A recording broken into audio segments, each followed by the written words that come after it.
земля – це любов. No maa, kus me elame, see ongi meie kodu.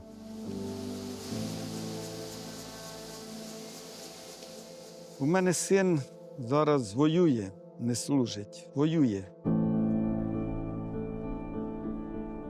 Привіт, рідненький.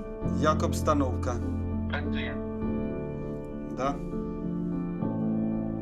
Et ega algul ei tahtnud ju tegelikult seda uskudagi, et Кацап просто так не відчепиться.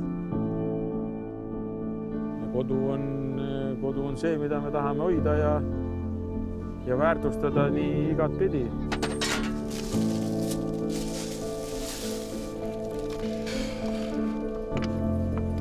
See on ikkagi okupatsiooniaeg meie jaoks.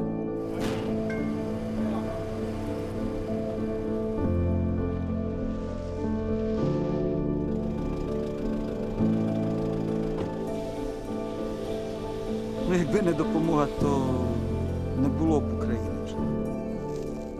Vaba ja riik.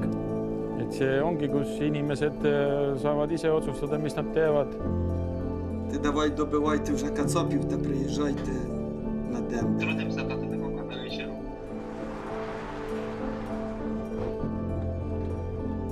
Ja nüüd tuleb leida lahendus, et Venemaale selle koht ette näidata, et ta